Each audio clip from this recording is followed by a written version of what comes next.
नमस्कार दोस्तों, एक बार फिर आप लोगों का स्टडी विद के दिलीप ऑनलाइन यूट्यूब चैनल पर स्वागत करते हैं।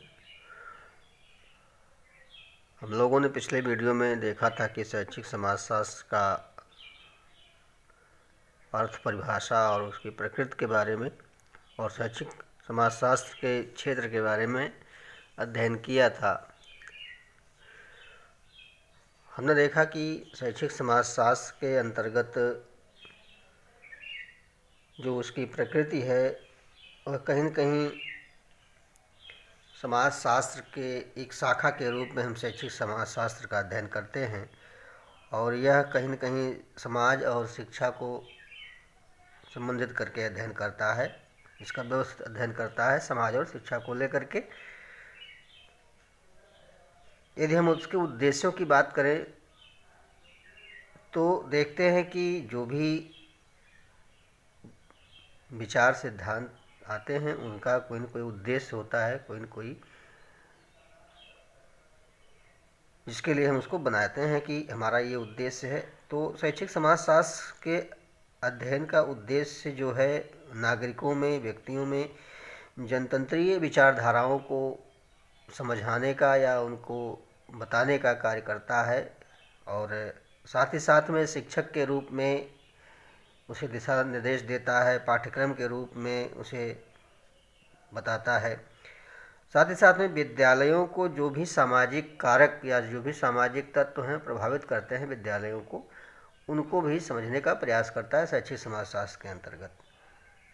इसके साथ ही शिक्षा में कई जो है औपचारिक या अनौपचारिक साधन होते हैं जिनमें सांस्कृतिक है, आर्थिक है, राजनीतिक है, जो भी प्रवृत्तियां हैं, जो भी प्रक्रिया चलती है समाज में, उसके तत्वों को समझाने का कार्य करता है शैक्षिक समाजशास्त्र। और साथ ही साथ जो भी अनुसंधान या जो भी विधियां प्रयोग में लाई जाती हैं उनके बारे में ये अध्ययन करता है। यदि हम समाजशास्त्र के क्षेत्र का या शैक्षिक समाजशास्त्र के क्षेत्र की बात करें तो यह शैक्षिक समाजशास्त्र जो है समाज में शिक्षक का, विद्यालय का, समाज की मांग का, उसकी आवश्यकता क्या है या उसके वातावरण के साथ, उसके सांस्कृतिक वातावरण के साथ क्या अंतःक्रिया है व्यक्ति का, और विद्यालय एवं अन्य समाज संस्थाओं के साथ क्या संबंध है, व्यक्ति और समाज की प्रगति के लिए क्या क्या पाठ्यक्रम, क्या क्या विषय वस्तु रखने चाहिए। साथ ही साथ में विद्यालय के जो भी पाठ्यक्रम है उनमें वांछनीय परिवर्तन क्या किया जाए। तो ये सारी चीज़ें जो है शैक्षिक समाजशास्त्र क्षेत्र के अंतर्गत हम लोगों ने अध्ययन किया था। और साथ ही साथ में कुछ और भी बातें हैं जिसमें हम लोग जो है सामाजिक व्यवस्था का, जाति का, वर्ग का, धर्म, क्षेत्र, भाषा आदि का भी अध्ययन करते हैं। समाजीकरण का भी शिक्षा के संबंध में अध्ययन करते हैं। संस्कार एवं शिक्षा या स्तरीकरण की शिक्षा की बात की हम इसमें देखते हैं। साथ ही साथ में ग्रामीण समाज से जो भी संबंध शिक्षा है उसका अध्ययन करते हैं। जो वंचित वर्ग हैं या जो पिछड़े हैं, सुविधा विहीन हैं, उनके लिए भी हम शैक्षिक समाजशास्त्र के अंतर्गत अध्ययन करते हैं। तो आइए आज हम इसको जानते हैं सर कि बच्चों को या व्यक्तियों को शैक्षिक समाजशास्त्र के अध्ययन की आवश्यकता क्यों होती है। तो सबसे पहली बात तो ये है कि किसी न किसी विषय वस्तु की हमें आवश्यकता क्यों पड़ती है। जब कोई समस्या हो या कोई जानकारी हासिल करनी हो तो हम उसे अध्ययन करने के क्षेत्र में अपना जो है कार्य करते हैं। तो देखते हैं कि शैक्षिक समाजशास्त्र में समाज और शिक्षा के पारस्परिक संबंधों को समझने में महत्वपूर्ण आवश्यकता होती है। अर्थात जो शैक्षिक समाजशास्त्र है वो समाज और शिक्षा के जो संबंध हैं, जो उसके पारस्परिक संबंध है, उसको समझने में आवश्यकता है। तो इसके लिए और इसको समझने के लिए या इसको समझने में जो है तमाम बातें हैं जो हमें लाभकारी होती हैं। तो सबसे पहला जो हमारा पॉइंट है कि क्या लाभ मिलता है शैक्षिक समाजशास्त्र के अध्ययन करने में, तो ये है कि मनुष्य के सृजन, निर्माण तथा विकास में समाज का बहुमूल्य योगदान होता है। जाहिर सी बात है कि मनुष्य का जो निर्माण होता है, सृजन होता है या उसका विकास होता है, वह कहीं न कहीं समाज में ही होता है। और शैक्षिक समाजशास्त्र की एक शाखा है। इसमें सामाजिक संस्थाओं, रीति रिवाजों, आदर्शों, मूल्यों आदि में सामाजिक अंतर्क्रिया करता है। और भद्र मनुष्य के रूप में एक व्यक्ति सामाजिक अंतःक्रिया करता रहता है और इसका ज्ञान व्यक्ति की प्रगति व उत्थान के लिए आवश्यक है। तो कहने का मतलब यह है कि शैक्षिक समाजशास्त्र जो है कहीं न कहीं समाज की है या समाजशास्त्र का ही एक अंग है। और समाज में जो भी रीति रिवाज होते हैं, आदर्श होते हैं, मूल्य होते हैं, उनके बीच में व्यक्ति का क्या होता है, अंतर्क्रिया होता है, अंतर्क्रिया करता रहता है। और इसका ज्ञान उसे होना चाहिए कि समाज की क्या रीति रिवाज हैं, क्या मूल्य हैं, क्या आदर्श हैं, ताकि उसके ज्ञान के उपरांत ही जो है बालक का या किसी व्यक्ति का जो है समाज में या उसका अपने जीवन में व्यक्तिगत रूप से विकास होता है। दूसरा है कि शैक्षिक समाजशास्त्र के अंतर्गत शिक्षा की प्रक्रिया की व्याख्या की जाती है, क्योंकि शिक्षा एक सामाजिक प्रक्रिया है। यह दो या दो से अधिक व्यक्तियों के बीच अंतःक्रिया से आगे बढ़ती है। तो शैक्षिक समाजशास्त्र में यह भी देखा जाता है कि शिक्षा की जो प्रक्रिया होती है वह कहीं न कहीं समाज में ही चलती है, सामाजिक प्रक्रिया है। तो इस सामाजिक प्रक्रिया में दो व्यक्तियों का या दो तत्वों का होना चाहिए, दो तत्वों का होना आवश्यक है, और उन्हीं दोनों के बीच में इस शैक्षिक प्रक्रिया का होना पाया जाता है। तो इसलिए भी शैक्षिक समाजशास्त्र के अध्ययन की आवश्यकता पड़ती है। और तीसरा है कि इसके अध्ययन से समाज की आवश्यकताओं और उसकी समस्याओं को समझने का अवसर मिलता है, और साथ ही उसके निवारण के लिए विधियों की खोज की जाती है, और इसी आधार पर शिक्षा के उद्देश्य निश्चित किए जाते हैं। तो हम देख रहे हैं कि जो शैक्षिक समाजशास्त्र के अध्ययन की आवश्यकता इस नाते भी है क्योंकि तमाम समाज में जो भी समस्याएं हैं, जो भी अवसर हैं, उनके प्राप्ति के लिए या उनकी समस्याओं के समाधान के लिए जो भी विधियां हैं उसके निवारण के लिए खोजी जाती हैं, और इसी आधार पर इन समस्याओं के समाधान या उसी आधार पर ही हम क्या करते हैं, शिक्षा के उद्देश्य निर्धारित करते हैं, और ताकि समस्या का समाधान हो सके।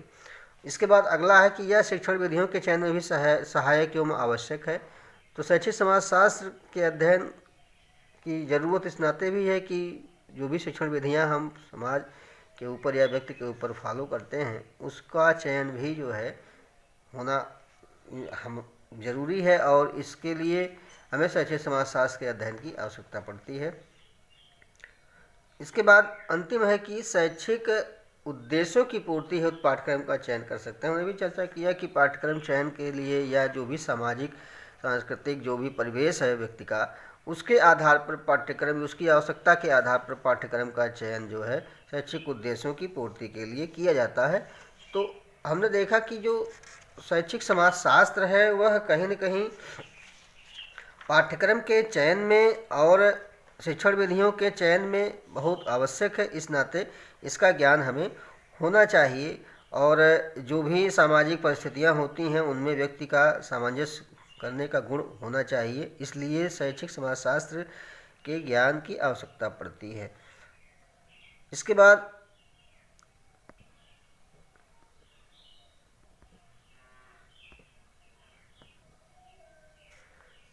अगला है कि यह शिक्षक व विद्यार्थी के आपसी संबंधों के निर्धारण में भी सहायता करता है। कहने का मतलब यह है कि जो शिक्षक शिक्षार्थी हैं उनके आपसी संबंधों का भी यह निर्धारण करने में सहायता प्रदान करता है शैक्षिक समाजशास्त्र। इसलिए शैक्षिक समाजशास्त्र के अध्ययन की आवश्यकता होती है।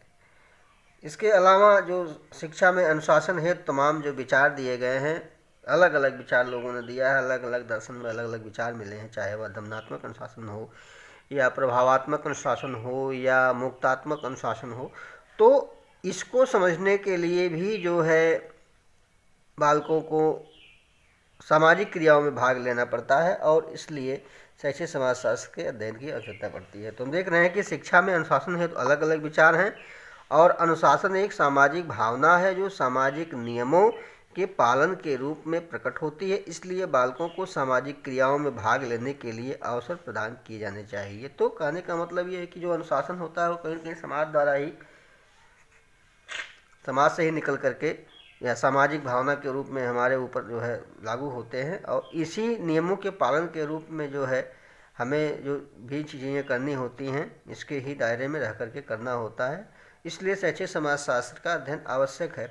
और अंतिम है कि शैक्षिक समाजशास्त्र में विद्यालय के स्वरूप और उसके कार्यों पर विचार किया जाता है, जिससे विद्यालयों व सामुदायिक केंद्रों के रूप में विकसित करने में बहुत सहायता मिलती है। तो कहने का मतलब ये है कि जो विद्यालय हैं उनके कार्यों पर भी विचार किया जाता है शैक्षिक समाजशास्त्र के अंतर्गत। इसलिए शैक्षिक समाजशास्त्र में विद्यालयों के स्वरूप का भी अध्ययन करना आवश्यक है। और क्योंकि जो भी सामाजिक आवश्यकताएं हैं या जो भी सामाजिकता है, उसके आधार पर जो भी विद्यालय के स्वरूप होने चाहिए उस पर भी विचार किया जाना चाहिए। इसलिए शैक्षिक समाजशास्त्र में, शैक्षिक समाजशास्त्र के अंतर्गत हम लोग जो है विद्यालय को लेकर के या अनुशासन को लेकर के, शिक्षण विधियों को लेकर के, शिक्षक को लेकर के, पाठ्यक्रम को लेकर के, इन सारे क्षेत्रों को लेकर के जो है अध्ययन करने की आवश्यकता होती है और इसका ज्ञान हर प्रत्येक व्यक्ति को होना चाहिए। अब देखते हैं कि शैक्षिक समाजशास्त्र के अध्ययन की आवश्यकता और इसे विषय वस्तु को अध्ययन करने के लिए कुछ तरीकों का या कुछ विधियों का भी होना आवश्यक है। तो कौन कौन सी विधियां हैं जिसके द्वारा हम शैक्षिक समाजशास्त्र का अध्ययन करते हैं? तो किसी विषय वस्तु का अध्ययन करने के लिए जिस भी विधि या तरीके का हम इस्तेमाल करते हैं उसे अध्ययन विधि कहा जाता है। और इस अध्ययन विधि के द्वारा जो है हम शैक्षिक समाजशास्त्र या किसी भी विषय वस्तु का अध्ययन कर सकते हैं। शैक्षिक शिक्षा से संबंधित जो भी चीज़ें हों, या जैसे है कि पहला है कि सामाजिक शोध विधि। सामाजिक शोध विधि में होता क्या है कि इसमें किसी समस्या का जो है अध्ययन हम तथ्यों और सिद्धांतों के रूप में करते हैं। और सामाजिक शोध कहीं न कहीं समाज के तथ्यों या सिद्धांतों का ही खोज करता है कि उनकी क्या मान्यताएं हैं, उनके तथ्यों का क्या सत्यता है। तो जो सामाजिक शोध है वो सामाजिक परिप्रेक्ष्य में शिक्षा के प्रभाव का आकलन करता है। इसके बाद है कि सामाजिक सर्वेक्षण, ये भी सामाजिकता को लेकर के ही सर्वेक्षण किया जाता है। उसके बाद है प्रश्नावली विधि। प्रश्नावली विधि में जो है प्रश्नों की एक सूची बनती है और इस सूची के द्वारा जो है किसी समस्या का या किसी भी आंकड़ों को हम जो है इकट्ठा करने के लिए बनाते हैं। उसके बाद है अनुसूची विधि। अनुसूची विधि भी प्रश्नावली विधि की ही समान है, लेकिन इसमें थोड़ा सा अंतर है कि अनुसूची विधि में जो प्रश्नकर्ता होता है या तो वह स्वयं साक्षात्कार के माध्यम से उसके उत्तरों को लिख लेता है जिससे प्रश्न करता है, और उसके विविध सूचनाओं या उसके तमाम सूचनाओं को इकट्ठा कर लेता है, या उत्तरदाता स्वयं इसमें अपना उत्तर भर देता है। उसको अनुसूची प्रस्तुत कर दी जाती है, उसको दे दी जाती है और वह स्वयं अपना उत्तर भरता है। इसके बाद है साक्षात्कार विधि। साक्षात्कार विधि प्रत्यक्ष रूप से जो है होता है, इसकी व्यवस्था की जाती है और इसमें भी तमाम प्रकार के साक्षात्कार होते हैं। कुछ बनाए हुए पहले से साक्षात्कार होते हैं जिन्हें हम संरचित साक्षात्कार कहते हैं, और कुछ होता है कि बिना संरचना के एकाएक जो है किसी बिंदु पर नहीं पूछा जाता है। और अगला है कि अवलोकन विधि। अवलोकन विधि जो है किसी शैक्षिक समस्या, किसी घटना की जानकारी करने के लिए अपने आँखों से या देख करके व्यक्ति जो सीखता है, समझता है, चाहे वह समाज में हो, घर में हो, परिवार में हो, चाहे जहाँ हो, तो इसे हम अवलोकन विधि के नाम से जानते हैं। और वैयक्तिक अध्ययन विधि अगला है। वैयक्तिक अध्ययन विधि को जो है केस स्टडी मेथड भी कहा जाता है। इसके प्रतिपादक जो है लिपले हैं। और वैयक्तिक अध्ययन विधि में व्यक्ति के वैयक्तिक पहलुओं का, या ऐसे कहें कि व्यक्ति का अपना व्यक्तिगत, परिवार का, संस्था का, समुदाय का अध्ययन किया जाता है और इसमें इसे एक इकाई के रूप में अध्ययन किया जाता है और साथ ही साथ इसके पूरे जीवन को लेकर के हम इसका अध्ययन करते हैं वैयक्तिक अध्ययन विधि में। और सरल भाषा में कहें तो वैयक्तिक अध्ययन विधि जो है इसके पूरे जीवन का सार जो है, इसके पूरे गहन अध्ययन को जो है हम लेकर के चलते हैं इसमें। उसका बाद है कि समाजमिति विधि। ये जो है जे.एल. मोरेनो और एच.एच. जेनिंग्स के द्वारा दिया गया था। तो समाज विधि में जो है किसी भी व्यक्ति का समाज में जो भी गुणात्मक, भावात्मक जो विशेषताएं होती हैं उसकी पसंद होती है, नापसंद होती है, मित्रता होता है, वह व्यक्ति व समूह के बीच कितना चहेता है या कितनी दूरी है एक दूसरे के बीच, उसे हम समाज वित्तीय विधि के द्वारा मापते हैं। जैसे ये कहें कि व्यक्तियों और विद्यार्थियों को लेकर के अगर हम देखें तो एक दूसरे के बीच कितनी सामाजिकता है, कितनी दूरी है, चाहे वह पसंद को लेकर के हो, मित्रता भाव को लेकर के हो या नापसंद को लेकर के हो, तो इस टाइप से जो जो भी चीज़ें हम मापते हैं उसे समाज मिति विधि के अंतर्गत मापते हैं। इसके बाद अगला है निर्धारण मापनी, रेटिंग स्केल। रेटिंग स्केल में भी हम व्यक्ति के गुणों को जो है मापते हैं रेटिंग स्केल के द्वारा जो है, और उसे अंकों के आधार पर हम जो है सांख्यिकी विश्लेषण करते हैं। उसके बाद अंतिम है सांख्यिकी विधि। यह भी जो है मात्रात्मक व तुलनात्मक ज्ञान प्रदान करने में सहायता देता है सांख्यिकी विधि, और यह जो है कहीं न कहीं भूत और भविष्य की तुलना सांख्यिकी विधि का जो है अंतिम उद्देश्य होता है, और इसे हम संख्यात्मक तथ्यों का संकलन करने में या वर्गीकरण करने में, सारणीयन करने में भी इसका हम प्रयोग करते हैं। तो इस प्रकार से हम देख रहे हैं कि जो शैक्षिक समाजशास्त्र के अध्ययन की जो विधियाँ हैं वो सामाजिक शोध विधि, इसमें हम सामाजिक शोध को या नवीन तथ्यों को खोजने का प्रयास करते हैं जो पारस्परिक होते हैं समाज में। उसके बाद जो सामाजिक सर्वेक्षण है, इसमें हम समाज की व्यवहारिक समस्याओं के अध्ययन के लिए जो है सामाजिक सर्वेक्षण विधि का प्रयोग किया जाता है और यह सर्वोत्तम माना जाता है। प्रश्नावली में प्रश्नों के द्वारा, अनुसूची में भी जो है उत्तरदाता के सामने प्रस्तुत होकर के या उत्तरदाता स्वयं इसमें भरता है।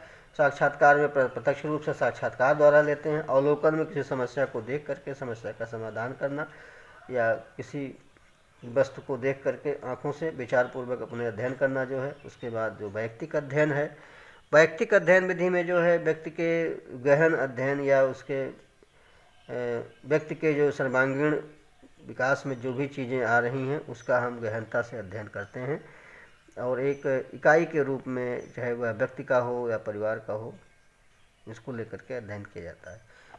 तो इस प्रकार से हमने देखा कि जो है शैक्षिक समाजशास्त्र के अध्ययन की आवश्यकता और शैक्षिक समाजशास्त्र के अध्ययन की विधियाँ क्यों आवश्यक हैं और कैसे इसमें किया जाता है। तो आज के लिए बस इतना ही। धन्यवाद। फिर अगले वीडियो में मिलते हैं।